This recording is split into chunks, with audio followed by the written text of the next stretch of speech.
All right. Well, happy Tuesday, everyone, and welcome to another Learning Tech Talks, where we are exploring the landscape of all things people, business, and technology. And today we are going to have a conversation about, I think as we were talking backstage, we really landed on where I think the theme is going to go is technical skills for non-technical people, and really talking through what that looks like and why it really matters in the landscape of things. And what we also agreed on is that we are not going to turn this into a conversation about AI. So there is plenty of content out there. I have created plenty myself, but that is not going to be this discussion. This is really going to be around what it means to be a technical leader in a non-technical role. And so to help me navigate that conversation, who better to do that with than Sagi Brody, and he is the CTO and co-founder of Opti9. So thank you so much, Sagi, for joining me. Thank you. And just to clarify, I was a co-founder of a company called WebAir, which with two other companies turned into Opti9 just for our compliance. All right. Well, see, there you go. See, we're getting technical on the introduction. So see what I did there? That was nice. So we're getting technical on this, but you are the chief technology officer there, and you've got a lot of experience. And based on what we talked about backstage, I think this is going to be really helpful for folks who more and more in just what I see, regardless of the role you're in, you are making a lot of technical decisions. You're having to decide about technology products that you're bringing in. And we're going to talk about the risks that comes with that and some of the skills that you need to bring along with that to do that well. But Sagi, before we do, a little bit of background on you. And I mean, you obviously co-founded multiple companies. Now you're the chief technology officer at Opti9. What is your background and how did you end up where you are? I always loved to tinker with computers and just program and build things. And as I was going to college, I had an internship at a local IT company running their servers for $6 an hour or whatever. I met who would later become my co-founder of a company called WebAir, and we were kind of in the right place in the right time, late 90s. A lot of our friends were having some websites designed and needed a place to host it. If you think of like the GoDaddy type services now, they're pretty ubiquitous. Back in the day, it was a little bit different. Oh yeah, it was completely different. And so we really started as a hosting company. Back then it was all open source software. It was all do it yourself. There was no support contracts. The technology was bleeding edge, the software that you needed to run to get these websites to work and to scale. And it was all, seat of your pants. And we scaled it. And as our customers' businesses grew and their websites became more successful, we had to scale the back end and kind of roll with the punches. And we went from that to, and that was in the late 90s. And then we kind of, the industry and the market matured. And then we ended up focusing more on enterprise types of workloads and use cases in public cloud and all that. And today, Opti9 is really more focused on management of public clouds, management of backups as a service, disaster recovery implementations, hybrid cloud, really taking ownership of those things for our customers because they've just gotten so complex that they pass it along to us and we handle all the details for them. Okay. So if anybody watching or listening, and by the way, those of you who end up watching or listening, feel free to ask questions along the way. I want to, continue to encourage folks who I know folks tend to tune in and then alt tab and listen to it. But if you have questions, or if Sagi says things like that you go, I don't even know what he just talked about, that's fine, because we're actually going to demystify that for you. But one of the things I'm actually really curious about going back down that trip down memory lane is, I know exactly what you're talking about back in the early or late 90s timeframe, when even some of the things that today I think people take for granted that seem so simple. I just think of even setting up a website now. My children could do it, which back then my children could not do that. The technical level of expertise that went into even some things that we take for granted now was significantly different. Was that something that just always... Were you just naturally drawn to that more technical nature of things? Was that just a natural thing for you, or did you just fall into it? Yeah, I think that it is natural. And I think it touches upon different ways that people learn. right? And for me, it was always about sort of getting my hands on something and breaking it so that I understood how it worked, or breaking it 3 or 4 times. In fact, that's not just an analogy.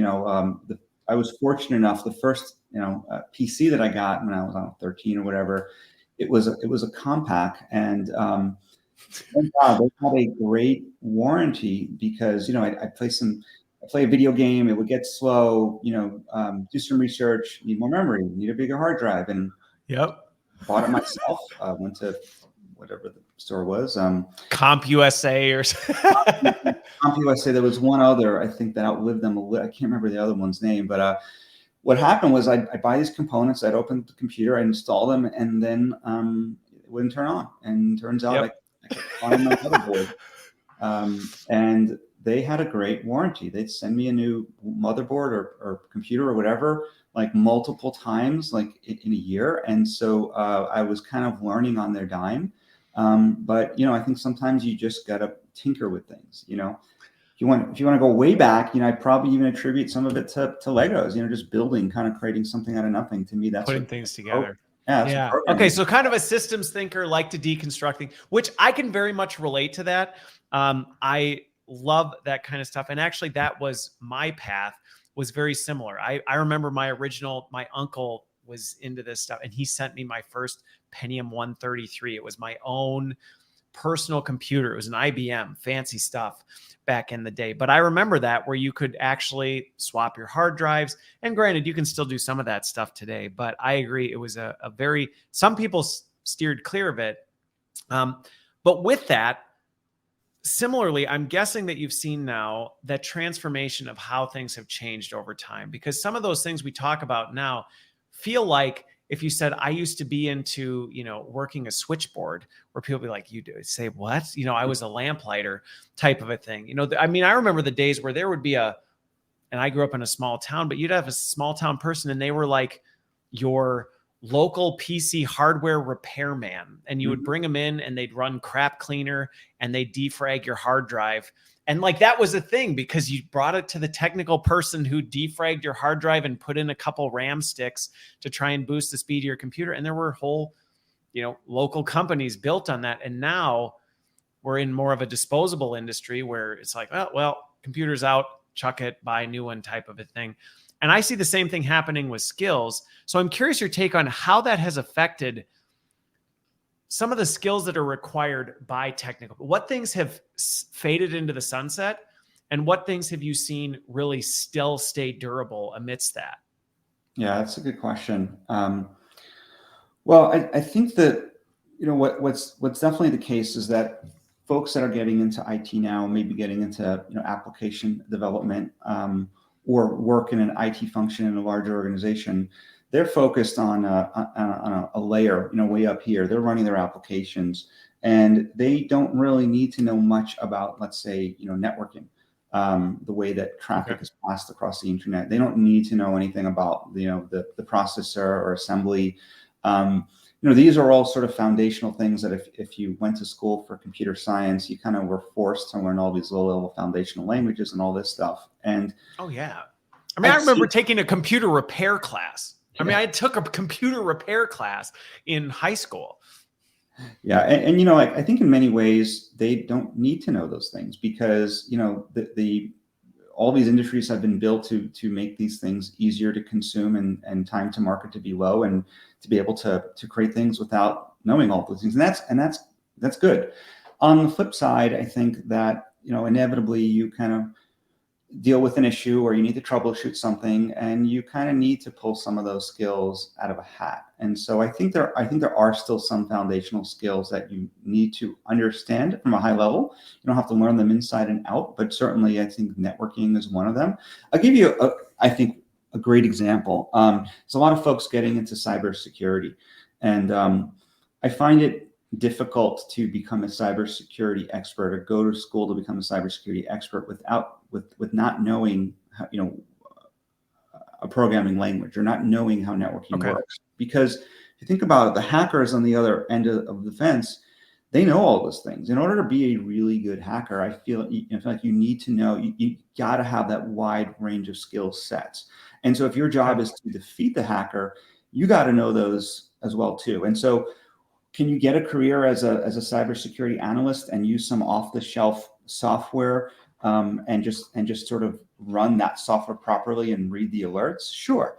But if you want to be that layer 3, layer 4 escalation point, the senior person, at that point you're going to need to learn those low-level skills. Okay. Well, and yeah, Justice, I like your comment. It is this, I was actually going to, because initially where you were going with it was some of these things are sunset and I don't think people need to know them anymore. And I was going to push back on you on it, but you came full circle a little bit, because I do think there is, and I don't know what that right line is. And hearing you talk about it from a technical standpoint, because it is very difficult. And I even see this now, and again, we're not going to talk about AI, but I see this with AI where there's some of these things that I think it's going to take from people that maybe they really had no business doing anyway. And it's great. It's freeing up time. It's making their lives easier, all this other stuff. But by doing so, are we taking things away from people that they even understand what was happening underneath it at some foundational level? Maybe you didn't need to know all the intricacies of it, but by not even fundamentally understanding how it works, do you have the ability when something goes wrong to problem solve or know how to react? And that's one of the things that from a technical standpoint, I was curious, and it was interesting to see how you highlighted that. So have you found where that right level is? Like even in your background? I think I think it really depends on your use case. And a lot of this does, like what are you doing or what are you working on? And so going back to the website creation example, like if you're creating your own startup and you're trying to get an MVP or a simple website up and running to demonstrate what your business does, you can use an online like application builder, website builder, and that might get you pretty far. But at some point, you're going to have to go back. You're going to reach a threshold where where Squarespace and Wix isn't going to be good enough for maybe a full-blown enterprise website. I mean, what's the alternative? Like you learn and you build forever and nothing ever gets done. But I think to answer your question more directly, I do think that having gone through some of those sort of foundational skill learning, one of the best things that you learn is the ability to troubleshoot systems and the ability to think logically. And that I think people don't put enough effort on troubleshooting as a standalone skill. And by troubleshooting, there's going through strategies like, can I, if I have a problem with or an issue with an application or a bug, can I reproduce, can I reproduce it? Can I replicate it?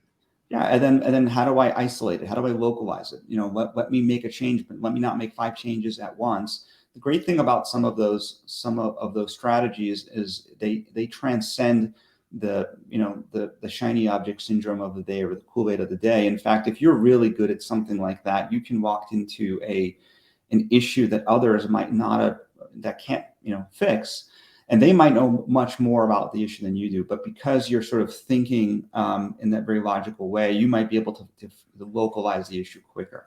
And so you can learn that in a variety of different ways. Okay, I thought there was a second half to that sentence, but because what's interesting about you saying this is, so my background, I ended up pivoting because I was in the technical space, thought it was interesting, but was more interested in the intersection of people and tech. Like, where does that intersection play? And what you just described in terms of that critical thinking, problem solving skill was a very transferable skill. The way I would diagnose and figure out, okay, going back to our PC repair days here, that's something we can both resonate with. When you put that new stick of RAM in and you flip the switch and it didn't turn on, learning how to go, okay, what just happened right there? Let me take it out and see if it turns on. Okay, now it still turns on, or it still doesn't turn on. So what did I do? And actually started diagnosing that. That actually transferred very well over into the people challenges, because in similar systems type thinking, there was some real credibility to being able to look at the problem, deconstruct it into pieces, and put it back together. And I think what you're getting at is some of these transferable skills that aren't necessarily purely IT skills. Absolutely. I mean, if you look at the medical industry and you go to medical, I mean, we can't fix a computer. Okay, no big deal. But you misdiagnose something in the medical field, forget it. That's someone's life. Somebody's dead. Yeah, yeah, and they do, I think, what they call bedside clinics, right, where they all kind of go into a patient's room and talk about is this are we focused on the symptom, or the root cause. And it's funny because sitting in sort of the troubleshooting seat, being on the other side of tech support calls, many years ago, it's funny because sometimes people will sort of pre-diagnose something. They'll call you and they'll tell you something's wrong, but they're telling you one of the sort of symptoms, right? And so you might go hyper focused down a rabbit hole and not realize that they didn't give you the big picture. They didn't give you all the context. And so you need to have the discipline to ask all the right questions and to obtain that context first. Okay. Well, this actually transitions well into something else I wanted to bring up when we were talking about this, which is this whole getting to the root of what are you really trying to do with.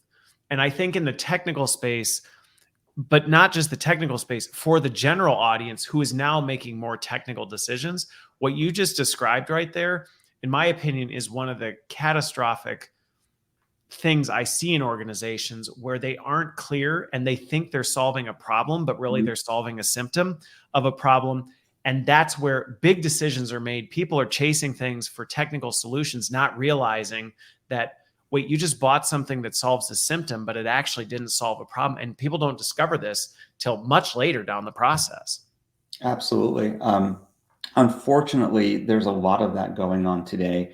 The cloud is probably the best example. People have all these great assumptions. If I move to the cloud, then I never have to worry about anything. And it's not their fault. The great thing about these vague technical terms like the cloud or managed service or even AI to an extent is that they work in the favor of the vendors who can sort of redefine them however they want to fit into their vision.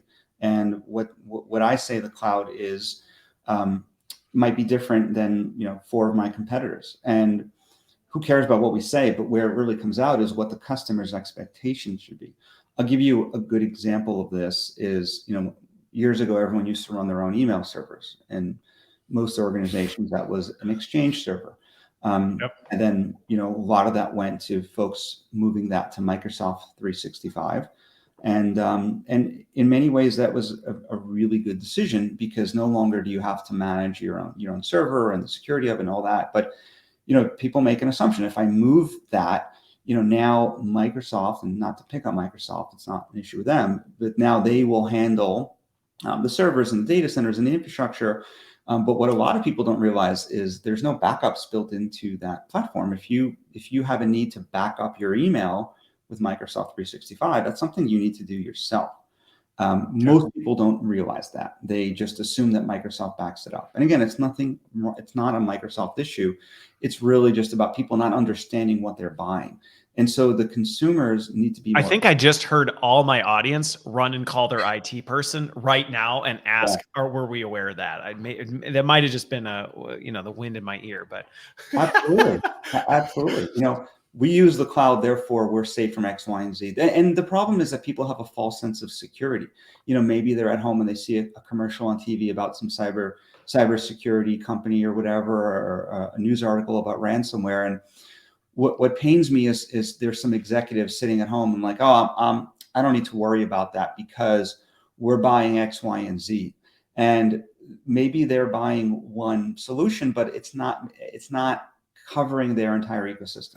And so there's a lot of sort of, false sense of security out there, and people really need to just ask more questions. The beautiful thing about technology is that you can't find me one person out there on the planet that knows everything that there needs to know about tech.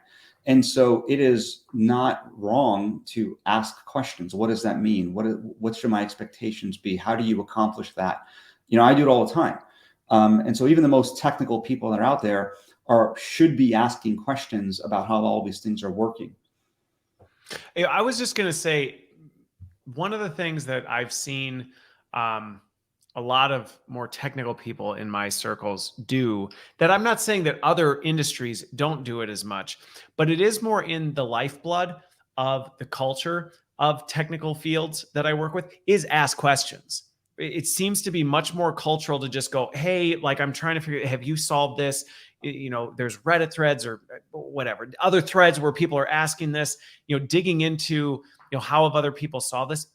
Now, maybe that's just my perception based on the people that I'm interacting with, but it seems much more of a common thread to be able to say, there's no way I could possibly know everything there is to know about this because of how vast and complex it is. And so I observe that people don't often go with the assumption that, oh, I know everything there is to know about this, because there's this keen awareness to the fact this is way bigger than I could ever have in my head. And so I have to tap into that broader network. Absolutely. Absolutely. And I think part of it is, as we mentioned before, some of the tech folks are just natural tinkerers, and they just genuinely enjoy knowing, how other people are solving technical problems, or they just want to learn. And there's a resource sitting in front of you. I mean, that's one of the cool things is, like, if you're being pitched by companies who are trying to sell you technical solutions, one way to look at that is, these are people that are calling you willing to teach you things for free, and have, X number of phone calls with you. And so I don't mind it when vendors try to pitch me, because, they are a resource, and, inevitably they probably know more about a certain topic than I do. So it's not an issue. The other thing too is, the terminology is so vague and to an extent not standardized that you almost need to ask the questions is, okay, so you're selling me a cloud or a security solution. So what is your definition of that? In your vision of the world, what does that look like? And what are your deliverables to me, in an ongoing basis or during onboarding, and what should my expectations be of that product? Should it be resilient? Should it be able to sort of live on through some sort of outage or downtime or disaster? Those are all very sort of natural questions to ask, and they're not technical in nature. So let me ask you this, because there's two things you said that I agree with and would encourage anybody watching or listening to take into consideration on this. Is one, I actually started this show because of what you just described, which was there's this tendency to not want to engage with vendors. And to be fair to the vendors listening to this, there are plenty of bad practices out there that I think contribute to this. Absolutely. When it's one of these, like, hey, I literally just set up a meeting and now I've got junior deputy salesperson calling me every week asking, like, what are next steps type of a thing. There are certain things that I understand where people get a little like, I don't enjoy that. But I started this show because me personally, I've always enjoyed engaging with vendors for the very reason you described. Like, what are you seeing? How are you thinking about? Why did you come up with the solution in the first place? How are you actually architecting it to be able to solve some of these things? Knowing that it may not necessarily be a solution, but seeing it more as a relationship that at some point may come to fruition. And if it doesn't, we've just helped each other out along the way. And I think that's something that I would encourage lots of other people to do, because there is tremendous value in what you just described. My question for you, though, on this that goes back a little bit further is you talked about people not necessarily being clear on, and I think there's two stages. So I want to go through the first stage first, which is being clear on what the root issue is versus a symptom. Have you encountered ways to help people through that conversation? Because that's not always, my experience has been, that's not always an easy conversation to navigate when somebody's convinced, no, this is the problem, and that it's not the problem, it's the symptom, but you almost have to bring them around to that. Have you had success or things that you would say, here's something that works really well on that? I don't know that I have a go-to answer. What I would say is that, you need to have context, right? You can't troubleshoot a system in a bubble, certainly one that, it's interacting with other systems. So you need to understand what the environment and the landscape is, and what the bigger picture looks like. So if it's an application, where is that application running? What type of infrastructure? A good example of this is with sort of networking, right? So going back to the web hosting days, if we had a customer that would call us and say, my website is slow, is it our infrastructure? Is it the server, or is it their network connection? And so we kind of need to rule out other things and then see what we're left with. If there is a good strategy, it's probably that. Look at the environment, look at all the different sort of systems that are in play, and start ruling things out. And so an example of that is, maybe we'd have them run some sort of network test application to test the speed of their local network, right? And no, it's not us, it's you. It's your network. Not only are you having slowness to your application that we host, you're having slowness everywhere. And so, that's the issue. So I think in general, it really just comes down to localization and ruling things out. Okay. And okay. I'll tell you something, I'll tell you something funny. We had one customer, and, a lot of it's about asking the right questions. We had a customer that says, my website's not working right. And I'm like, okay. And before I jump in to start troubleshooting, it's like, my website's not working right. And, some people might just, instinctually, or I'm going to go log in. I'm going to go through my list of what to check. And the first thing I said to him was, I'll never forget it. I'm like, well, what's the problem? And he said, well, the problem is the money is not making its way to my pocket. And it's funny because in his mind, like, that's the only thing he cares about. And so, super abstract. And I'm like, all right, well, let's work backwards from that, and let's localize all the way back. So what's great about that story, and I laugh about it because what you just described, I think, is one of the biggest. You said it without saying it, and I would advocate this myself. In my experience, has been the best thing you can do is ask really good questions and be relentlessly curious about this stuff, and not in a condescending way, but in just a genuine clarifying, trying to gain understanding, trying to get that bigger picture, and asking really thoughtful, meaningful questions about it. Because even we talked earlier about the fact that a lot of these technical terms are very ubiquitous. They're just everywhere, and they mean a lot, but they also mean nothing depending on who you're talking to. And if you don't take the time to ask those thoughtful questions, you can run down a path thinking, oh, I know what Sagi means, and so I'm going to try and solve that. And you forgot to take the time to ask the question, like, what does that actually mean to you? What do you mean when you say it's not working? And suddenly you get that clarity and go, oh, yeah. Oh, okay. Now I understand we're on the same page of what you're actually talking about. Now we can actually diagnose what the real problem is, where I have seen people with that action bias jump to action thinking they're solving a problem that they bring it back to even the stakeholder and go, here we go. And I see this internally all the time. Hey, we solved your problem. And they're like, what is this? Like, this isn't what I was looking for in the first place. Yeah. Well, you said this. That's not what I meant. It's very easy to go down rabbit holes. I mean, just thinking back, troubleshooting issues, maybe logging into a server and seeing, or helping others troubleshoot. They've escalated to me, logging into a server and, the CPU is at 100%, it's pegged. And maybe someone's focusing on that for an hour. The CPU's pegged, and they're having slowness. And I'm like, okay, well, was it pegged yesterday? Was it pegged a week ago? Yeah. Okay. Well, was it slow then? No. Okay. So that's not your problem. Cross that off your list. Don't go down that rabbit hole. And actually, just going back to something you said before about asking vendors questions, I just want to point out that oftentimes I'm on the other side of that. Where I'm on calls trying to sell our solution to potential customers, and the process of doing that for me has been extremely valuable. By getting those questions asked and getting people just sort of, throwing these, landmines at you. Well, what about this? And what about that? And how are you guys going to deal with this and that? And there's a lot of great questions that just, I didn't consider, and they get the gears, turning, and they actually change what our services look like. And having that feedback loop is just invaluable for product leaders. If you're focused on building a product and you're not getting the feedback from the customers, the questions, you're not going to be effective. The fact you bring that up, it goes back to what I said before about why I think it's so important for practitioners to engage with the vendor community on a regular basis. And that really was the mission I set out on when I did this, was to say, how do we bridge the gaps between these two? because I do see this a lot where it's easy on the practitioner side to throw shade and point fingers at vendors and go, well, it doesn't do this. And there have been times I've gone, have you told them that? Have you had that conversation and actually said, well, here are the challenges or the limitations that I'm seeing based on our environment? Well, no, but well, they're not going to fix it based on what?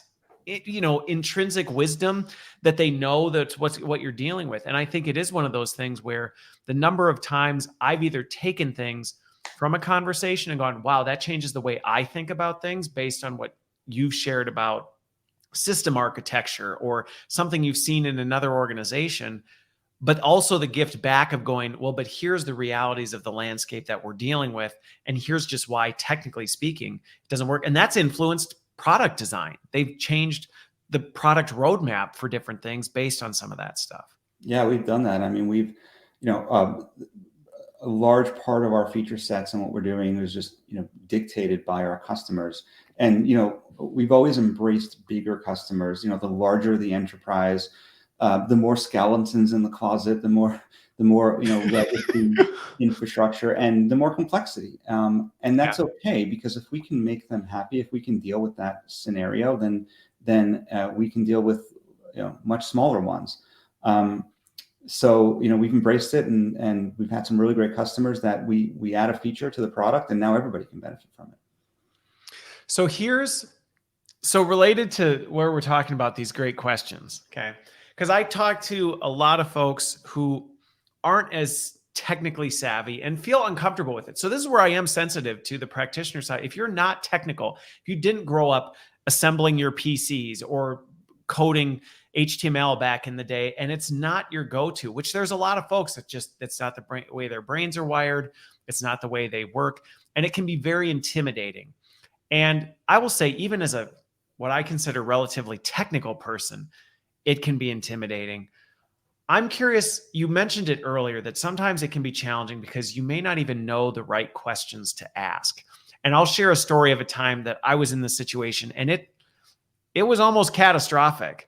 I was in the midst of a system implementation, enterprise-wide, major implementation. We'd gone down the path, and going back to something that we'll talk about, which one quick call out, if all you're doing is looking at an RFP checklist and going, it checks the box, so I'm sure it's fine, right? That's mistake number one. But we'd gone much deeper than that, had gone all the way through this thing, and we got to the almost finish line.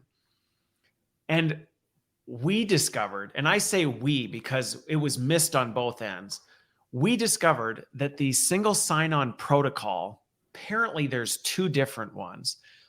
And the single sign-on protocol that their platform worked off of, it didn't work off the second one. It only worked off ours. And the way our organization was the opposite. Mm-hmm. And it was just a complete disconnect where you go, I don't even know how we fix this. And it goes back to one of those, you can have experiences like that, and it can lead you to go, see, that I just would have never known to ask that question. How do you encourage people in that area? Because I know I've had my way of navigating that, but there are times where you just don't know the questions to ask, and things do get missed and mistakes happen. Yeah. That is a really good question. I would ask, I think that one important component to understand with that is that for many of the technical solutions that are out there, a lot of them are pretty sort of bleeding edge, and there might not be a standard way that they are all sort of configured or built or delivered. And so when you're asking the questions, it's not, the question should not only be, do you support this or do you provide this? It should be, okay, cool. Well, how do you deliver that? What does that look like? Again, what should my expectations be? I would want to know that. Demonstrate for me how you accomplished one of the goals that we have. And so, and that's unfortunately, like when you're on the other side answering RFPs, if you see like your example question, do you support single sign-on? Single sign-on. Like, you're right. Listen, anybody, almost any vendor out there can spin it and say, yeah, of course, because we have this one type of, in their head, they're justifying why they can answer yes. Yep. And you need to know that justification. How, so it shouldn't be do you, it should be how do you, how do you satisfy this need? And there needs to be, a description. And, you don't always need that, but the more you ask those questions, the more you'll discover, and it just makes you a better educated buyer. But the onus is on the vendor, right? The vendor needs to answer all those questions. And I think it's totally applicable for the buyer to ask them. The other thing too is that, there are some organizational requirements that sort of transcend specific technologies. For instance, as an organization, you might have some standards around security, say cybersecurity. Okay. You might have listed out a framework that you adhere to, or maybe you adhere to a HIPAA or SOC or whatever, or maybe you've sort of built a strategy for your network or how your users connect. You have a sort of responsibility to ensure that all of the things that you buy or services that you consume can sort of be a good participant in those sort of frameworks for your organization. These services that you consume, they shouldn't be an exception to a rule or a one-off. For instance, if you need to ensure resilience or that your services never go down, you can't have random business units running off and consuming, SaaS platforms on their own without sort of first understanding if we go and use this, to what extent does it inhibit our ability to ensure that we can conform to our cybersecurity framework or to our network? And so, you got to ask those questions if you have those standards. Well, because to your point, even on this, and I've seen this happen where functions of a group or someone go off on a path, they purchase a SaaS, not taking into consideration even that business continuity and uptime and things like that, and not recognizing that we just purchased this platform, it went down and took our whole business with it. I mean, there was one specific example that comes to mind where a product launch, multi-million-dollar product launch, was built on a platform that had not gone through the traditional IT channels and just so happened to crash on product launch day. And it cost the company millions of dollars, which we're going to get to some of the security risks or the consequences of this. But before we do on that, in terms of walking that line with things and this goes back to, I talk to a lot of folks where IT can be seen as a barrier, and I get it. And I have a healthy tension with IT. We have a great relationship, but I have also always had a healthy tension with where that level of risk sits. And certain people have a high risk aversion. Some have a very low risk aversion. What would be your feedback or thoughts on the comment of when is it appropriate to say, you know what, maybe this is a healthy risk. We want to experiment with something and just see what it might be. And when is it one of those like that is going to potentially lead to insurmountable consequences that you'd want to go down? Because I do see in organizations where I've seen both ends of the spectrum. Some organizations are just so hyper locked down. It's almost impossible to innovate and experiment and try different things from a technical standpoint. But I've seen the other side where it's the Wild West and they let people just run free on this, and it leads to serious consequences. Have you seen any guiding principles that help navigate that? Yeah, I agree. I think both extremes are bad, and finding the middle ground is I think it's something that each organization needs to kind of figure out on their own. But some of the strategies you can employ are obviously having lab environments, obviously rolling something out for non-critical business units, not using production data, setting a meeting a few months out to kind of review it.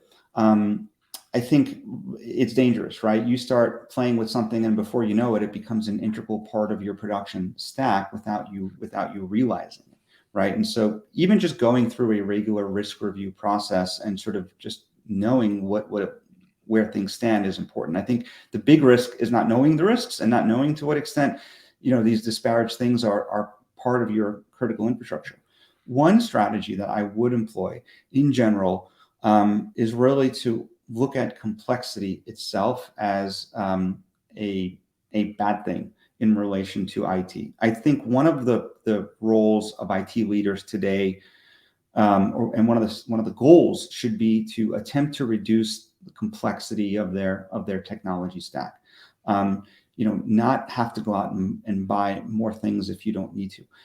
The more complex your IT environment is, inevitably, the more challenging it's going to be to manage it. Secure it, to monitor it, to ensure there's no data leakage, to ensure that it's working. And so by just trying to keep your footprint smaller, you will just, sort of help everything, right? And so focus on managing the complexity.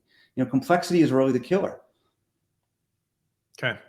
Well, and going back with that, the two things that you hit on, well, there's one specifically that stood out that I really liked the point with this. And I think this would be my advice to anybody listening who's not in the technical space is I've always found building a close relationship with my technical partners has been a huge help, because then you have, going back to a lot of the things we've talked about, the success of it is relational in nature. It's about having that relationship where you can have a dialogue, where you can actually start asking some of these questions around, well, what is the complexity of this? Like, what are we actually thinking about? How are we thinking about using these kinds of things? And actually digging into that versus, and I think this is one of the risks of where, and again, I said it's not an AI conversation, but I think where we run some risks as we start automating some of this stuff. And if we take it too far, we can lose some of this stuff where we can become almost overly bureaucratic and robotic in some of the things. And we lose some of this where,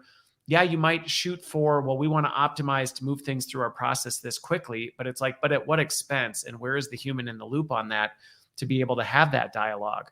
Because there are lots of times in my experience where after a dialogue with our IT partners, we've been able to come to some agreement that, okay, how are we doing this? What are we thinking? What really is the plan behind this? What level of risk? And we do that together and then make a decision collectively on how we want to approach it. But the part that you added that I think is really fantastic on this is that follow-up checkpoint to say, where are we now? And being intentional about that. Because I've seen skipping that step throw things like off the rails, where something that maybe initially got through, or somebody even just well-intentioned is like, well, I'm not going to involve IT in this right now because we're just doing a light, pilot experiment type of a thing. And they think it's here, but nobody ever checks back in on it. And it starts to grow and become part of the critical infrastructure to an organization that nobody knew. And then suddenly you look back on it and go, well, whoa. How did it get to this point? Because there wasn't that intentional stop point where you're actually reflecting back going, where are we today? Where are we thinking this is going to continue? And now what things do we need to make sure we account for? Yeah. And so agreed. And so if as an organization, you have a mandate, let's say, to ensure resilience, your applications don't go down, or let's say data sovereignty, that your data can't live outside a certain region or country, some of those things you can't go back later and impose on some of these platforms. You just can't. And so you do sort of need to ask these things at the onset, at the beginning, and then maybe move forward with some testing beyond that. But I like what you said. It's funny. It's always the last 10% of a project that nobody wants to complete, and is just super critical. I think in the IT world, it's always the same thing. It's documentation. Good documentation, which being a good technical writer is a completely different conversation. But that is a skill, another skill that will transcend the language of the day or whatever's popular, and one that you can take pride in. You should be able to take pride in documenting something that you implemented or built, so that if someone else gets a call at 4 a.m. when you're on vacation, they don't need to call you. I mean, that is a standalone skill that is just critically important. People forgot about it. Last 10%, the documentation, the monitoring, adding it to risk assessment, sheets, telling your security company to monitor it, right? Like if you are paying a security vendor out there a lot of money every month to ensure that your organization is safe from cyber attack and not going to get hacked or whatever, then if you start using another platform, you probably want to call them and let them know to monitor that too. Yeah, right. So yeah, it's unfortunately a lot of these things don't come to light until there's an outage or a breach or something, and it's too bad.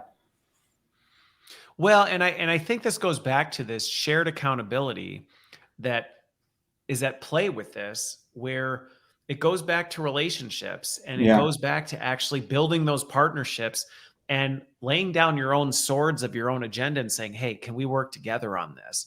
And I think that is such a, going back to skills, this whole thing was like about what are the skills that really transcend this stuff. To me, that's one of those really critical skills. And for my own career has helped me significantly is being able to build those cross-functional relationships where you recognize we have each other's six. We're both just trying to do the right things. And how do we give and take to help get each other across the line? Because that's when that stuff, the last place you want to be is, like you said, a breach, or you get nailed in an audit by something. And now you're backing into it going, how did this happen in the first place? And it was like, well, we kind of went down a path. We didn't really want to bring you into the loop, and trust is broken and the consequences can be fatal. Yeah. And yeah, so, and that is certainly the case in the technical world. Years ago when we would market our services, we'd be talking about, bits and bytes and how many CPUs and memory and all that. Today, it's really, talking about ownership and accountability and expectations. And that comes down to relationships. And it counts when you need it, when you're in trouble. And that's why we give out our cell phone numbers and we build relationships. And, there are some vendors that are out there who are focused on just sort of selling cookie cutter services, transactional business. And that's great, and there's certainly many organizations that are looking for that. And there's other vendors who are more bespoke and have an appetite to customize. And for some companies, they're going to align better with that because they need that. And so, there's no one good vendor, just like there's no best cloud out there. Sometimes people say, what's the best cloud? There is no best cloud. No, there is no best vendor. It's what's important for you. And taking a step back, I think the most important thing is as a company or as an IT team sitting down and sort of thinking about what do you have an appetite to take ownership for internally? What do you want to manage versus what do you want to outsource? And the line is drawn differently for different organizations. For some people, they're like, we want our IT to add business value. We don't want them managing infrastructure. And for others, they can add business value unless they're managing the infrastructure. So there's no way that you can manage the complexity on your own, and inevitably some things will need to be outsourced. And so understanding what your strategy is there and what your expectations should be will help you kind of back into what types of vendor you want to look for. So you naturally dovetailed into where I was going to go with this, because some of the things you just hit on right there, I think are sometimes people get frustrated with the answer. I answer a lot of questions with, well, it depends. Because that's the truth of things. It's rarely a binary this or this type of situation. And I run into that all the time with technical questions about workplace technology. Well, what is the best 3-letter acronym for an organization? And my response is always, well, I don't know. Because I need to understand what really is important to you, because it may not be this one is categorically better than this one, because I don't know what specifically you're prioritizing and how you're weighting different things. And I think what you're talking about hits on that very same thing. Well, maybe it does make sense to outsource this capability in your organization because the transactional nature and the risk associated with it is extremely low. And so from an impact to the organization, it makes absolute sense to outsource that component of it. In another organization, they may say, no, that is our driving value proposition. And if we do that, the risk we associate with that is vastly too high. And it's not that one team is making the wrong choice and the other's making the right. It's just the fact that this is distinctly dynamic in terms of what your situation is, how you're prioritizing. And as you said, what is the strategy of your organization, and how are you prioritizing accordingly? Yeah, and I think there's also folks out there that almost sort of pre-disqualify some solutions. They think their organization is special. We can't. I've heard it many times in my industry, and we sell managed cloud, we sell disaster recovery. Well, we can't use that. We're too complex. We have too many interesting requirements. You're right. You probably can't use some of the solutions, but there are vendors that specialize in that. I had one. We had a state district attorney, a state attorney, talked to us about disaster recovery, and the first thing they said was, well, we can't use the cloud. We have unique requirements. Well, what are they? Well, we store evidence. That evidence can't cross state lines, therefore can't use cloud. I'm like, well, we can provide you with cloud and it doesn't leave the state and it's privately connected. Is that cool? Oh yeah, we didn't know that was an option, right? And so I think people are pre-disqualifying, which is similar to sort of like the pre-troubleshooting. And there are different vendors out there that cater to those different needs. Yeah. Well, and this goes back to going back to something we talked about very early on. And actually the book I wrote is about this, which is about getting to the core of what your intention is. What are you really trying to accomplish first? Start with that, because to your point of pre-disqualifying things, the number of times I've been in situations where I've heard, I just think back to my pharma days, where there were times where it was like, we can't do that because FDA won't allow us. Mm-hmm. And I remember going, have we asked them specifically? Have we described what we're trying to do and asked them specific questions about it? And the response of no. And taking the time to pick up the phone and say, can I talk to somebody at the FDA about this specific, and getting connected and going, here's what we're trying to do. Here are the situations we're in. Can you help me think through, are there creative alternatives that we can? And actually opening up the possibilities of what really are the immovable objects that we can't move. I mean, there are certain things, like you said, GDPR, you deal with some of these things. There are certain requirements around where data has to live. You have HIPAA rules. There are certain things that you can't flex. But there's a lot of creativity in between that I see a lot of organizations cut off at the head before they've actually taken the time to dig into, well, given these are the restrictions. And I think going back to what we said earlier about the value of partnering with a vendor and saying, here's the landscape of where we're in. How could this work? Yeah. And let's troubleshoot that together. I've always found there are vastly more options available than most people realize. Yeah, sometimes it's one little tweak, right? Like you're hitting on, you meet 95% of the requirements, and if you change one thing, now you can hit 100%. And yeah, you definitely don't want to pre-disqualify it. And I'd say too, I think technical people tend to kind of have blinders on sometimes when it comes to this, because we are so used to kind of thinking black and white. And I've had many experiences where I already pre-disqualified something, or I thought we couldn't comply or build a solution for a customer, and I've had other folks within my organization, sometimes it was the CEO or COO or a salesperson really wanted to sell something, just push me. What if we did it this way? What if we did it that way? Could we use this? And honestly, in many of those conversations, we found a solution. Whereas if me as the tech guy, like the robotic tech person, if I didn't have someone ones and zeros, if I didn't have someone pushing me, that would have been the end of it. But being pushed and having people ask questions just makes you think of things differently. And that is a great thing to have in an organization. And so if there's viewers that are out there that interact with tech people, don't think it's outside of your realm, and don't think that as the tech person, we don't need that. We do need that. So I want to potentially close on this, because I think not close here, but actually dig into this a little bit, because this to me goes back to, and this underneath all of this, one of the red threads through this whole thing, which I think is beautiful, is the fact that we're talking about a set of skills that not only I think transverses functions, but also is critical in an age where everything's getting disrupted. And it's like some of these things we're talking about, I think, are extremely durable and will stand the test of time. But some of these things you just talked about here of pressing into that.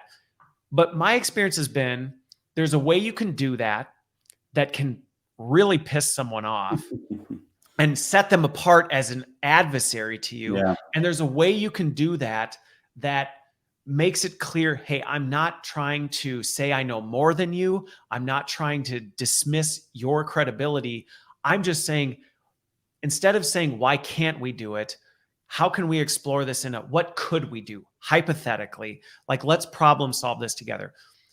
Being on the technical end where you said, I actually enjoy people doing that. I guarantee there are times in your career where you've gone, I haven't enjoyed when this person did it. Oh yeah, of course.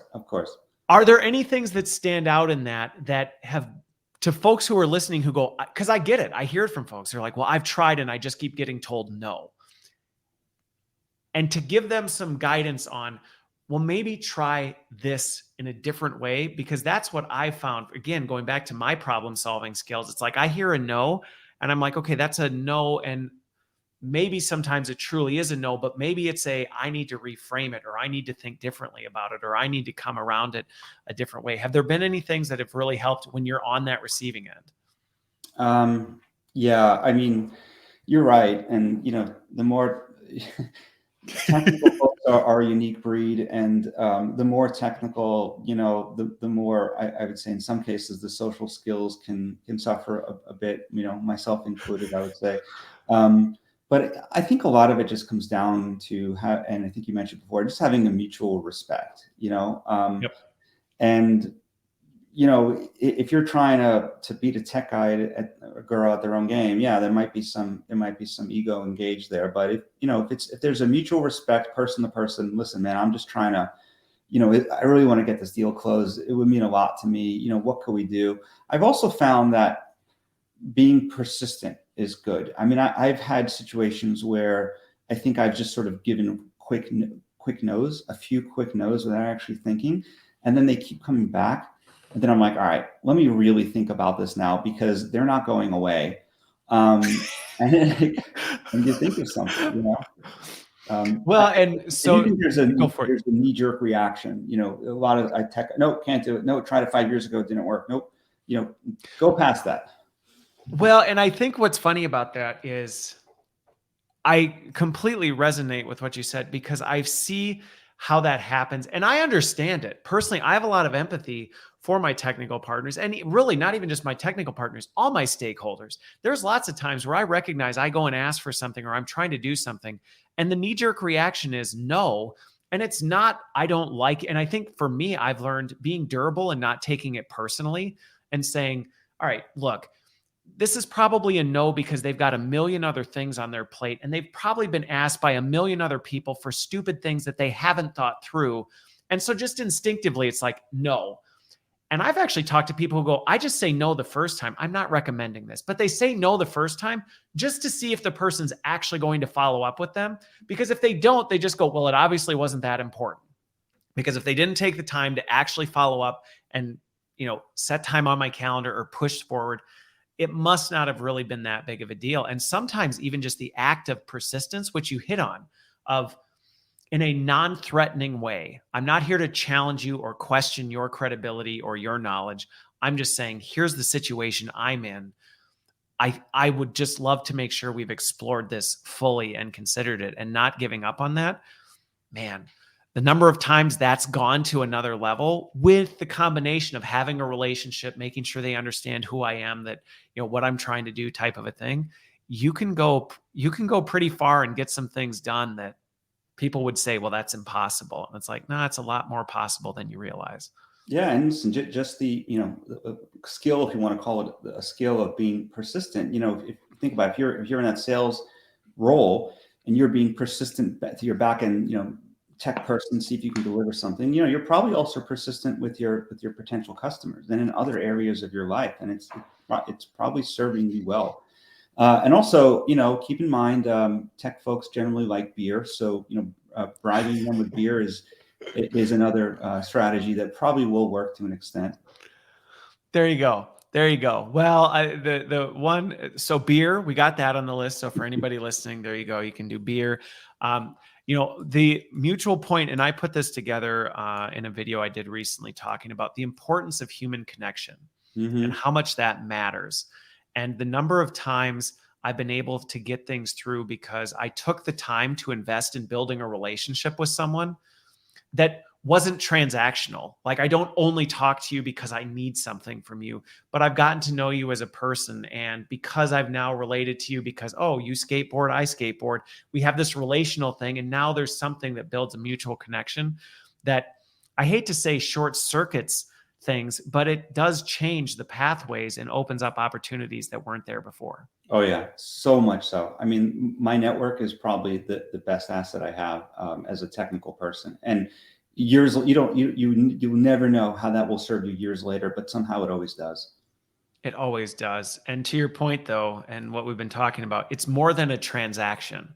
It's not just, oh, well, I've got this many people that I have in my contact list or that I've encountered, but actually invested in and built that. So anyway, I told you we'd go over, but this was fantastic. And I really appreciate you being here, Sagi. And this was a great conversation. Hopefully for folks listening, this has made you think differently, not only about the skills, but also the way you engage and approach more technical parts of things, because I only think this is only going to grow. The world is growing more and more technical.